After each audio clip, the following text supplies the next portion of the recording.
নমস্কার, কেমন আছেন সবাই? সহজ জীবনের রান্নাঘরের আরও একটি ব্লগে আপনাদের স্বাগত জানাই।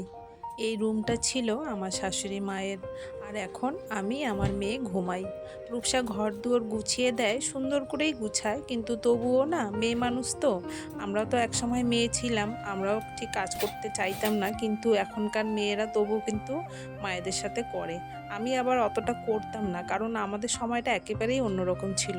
তখন শুধু পড়াশুনো, খেলাধুলা আর খাওয়া দাওয়া, আর অন্য কিছু কোনো কিছুই চিন্তা ভাবনা ছিল না। তবু আমার মেয়ে অনেকটা করে দেয়, কিন্তু ওই যে দেখুন কিভাবে মশারিটা গুছিয়ে রাখছে, আমার পছন্দ হচ্ছে না। আর আজকে বিছানা চাদরটাও ধোবো, চেঞ্জ করব, তাই ভাবলাম যে একেবারে ঘরটা খাওয়া হয়নি, গুছিয়ে জামা কাপড়গুলো মাছ ধুইতে রান্না যাব। করিনি এখনো। দুপুরে মাছ রান্না করবো, তারপরে ভাত খাবো। এরপরে ভাত খাবো। চলো। ওই বাবা গেল, বাবা বাবা বাবা গেল, গেল বাবা। Tata tata tata.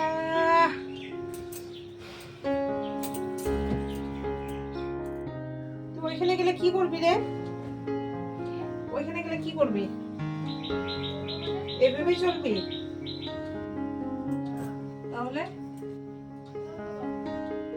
মেয়েটাকে নিয়ে না বড় চিন্তা হয় জানেন। পড়াশোনার জন্য বাইরে দিচ্ছি, ওখানে থাকবে একা, কি যে করবে কি না করবে, আমার তো এখন থেকেই টেনশন হচ্ছে। বাড়িতে দেখুন কিভাবে থাকে।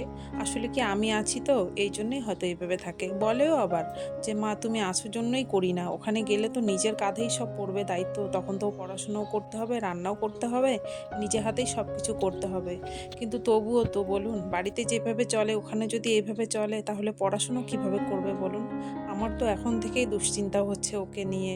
যদি ওর সাথে থাকতে পারতাম, সত্যি খুব ভালো হতো, কিন্তু উপায় নেই।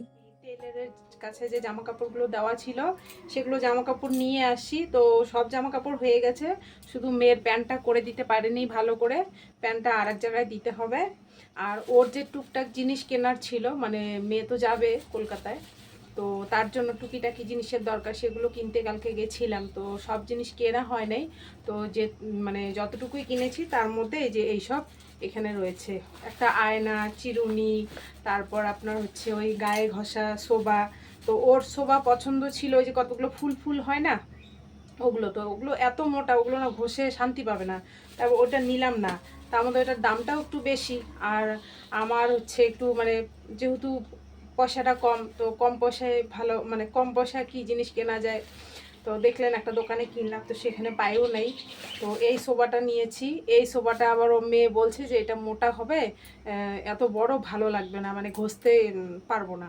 তো এটাকে না কেটে, মাঝখানে কেটে সেলাই করব। এখন করব না, এগুলো সন্ধ্যাবেলা করব, কারণ এখন এগুলো করার সময় না। তো আর কি বিশ্রী গন্ধ। তো এখানে আয়না রয়েছে, তারপর ওর টুকটাক পার্সোনাল জিনিস রয়েছে, তারপর একটা সাবান ক্যাশ রয়েছে। তো এগুলোই নিয়ে আসি, আরও অনেক কিছু কিনতে হবে, একটা রশি কিনতে হবে, কেচি কিনতে হবে, ওগুলো আর কেনা হলো না। তো ওগুলো আরেকদিন কিনবো, সময় যেহেতু আছে। আর এই যে এগুলো কুর্তি টুর্তিগুলো সব নিয়ে আসি, এগুলো সব সেলাই হয়ে গেছে, শুধু নিচের দিকটা করে দিয়েছে, কোমরটা করতে পারেনি। তো কোমরটার জন্য আর একখানে দিতে হবে। তো ঘরটা গোছগাছ করে এখন আমি জামা কাপড়গুলো সার্ফের জলে ভিজিয়ে আসলাম, এসে ঘরগুলো পরিষ্কার করছি। ওই যে সাদা সাদা টুকরো দেখতে পাচ্ছেন, ওগুলো হচ্ছে কাগজের টুকরো। আমার ছেলে প্রত্যেক দিন কাগজ দিয়ে কিছু না কিছু বানাবে, ওটা ভালো, শিখুক জিনিস বানানো। কিন্তু কি ওই টুকরোগুলো করবে কি, ডাস্টবিনে রাখবে না, ঘরের যেখানে সেখানে ফেলে রাখবে। এটা ওর প্রত্যেক দিনের কাজ, আর প্রত্যেক দিন এই কাগজের টুকরোগুলো আমাকে পরিষ্কার করতে হয়।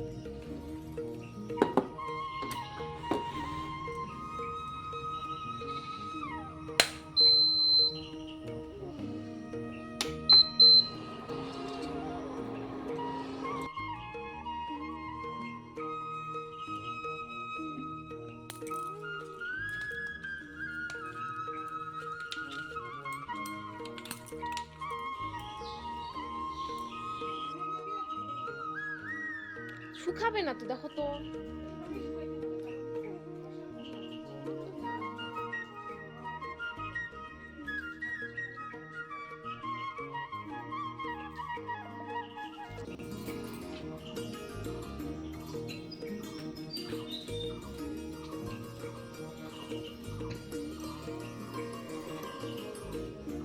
আর বর্ষার দিনে প্রথম কাজ হচ্ছে জামা কাপড় ধোয়া, কারণ জামা কাপড় যদি সকাল সকাল না ধুয়ে দেওয়া যায় তাহলে আর শুকাইতে যায় না।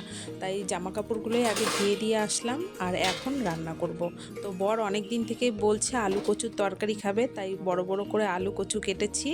এটা ওই মানে সিম্পল পেঁয়াজ রসুন একটু আদা জিরা এগুলো দিয়ে, জিরা ফোড়ন তেজপাতা শুকনো লঙ্কা ফোড়ন দিয়ে কচুটা রান্না করব। তাতে একটু ঘি গরম মশলা দিলে আরও ভালো হয়। তো একবারেই আয়ের মাছটা করব, তারও মশলাটা ওই একসাথেই করে নিয়েছি। তো আর মাছ আবার আমার মেয়ে খায় না, তো ওর জন্য কিছু করে দিতে হবে। তো মেয়ে বলল কিছু লাগবে না, আমি কচুর তরকারি দিয়েই খাবো। আর বৃষ্টির দিনে না মানে খেতেও না ভালো লাগে না জানেন, মনে হয় কি যেন খাই, কি যেন খেলে ভালো লাগবে। তো এই হলো ব্যাপার। তো বরের আজকে মন পছন্দ খাওয়া হবে, কারণ ও আলু কচুর তরকারিটা খুব ভালোবাসে। খুব হালকা পাতলা করেই রান্না করছি, একদম মানে সবাই যাতে খেতে পারে, কারণ পেটের অবস্থা বেশি একটা ভালো না। আমার তো কয়েকদিন আগে পেটটা খারাপ হয়েছিল, তো খুব হালকা তেল মশলা দিয়ে রান্নাটা করবো।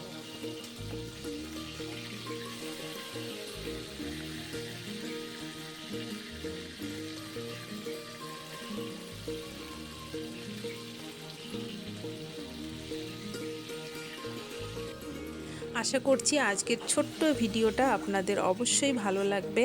আর যদি ভালো লাগে তাহলে একটা লাইক করবেন এবং বন্ধুদের সাথে শেয়ার করবেন।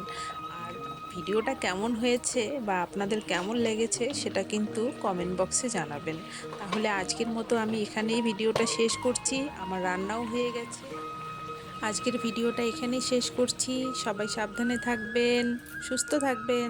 দেখা হচ্ছে শিগগিরই পরের কোনো ভ্লগে।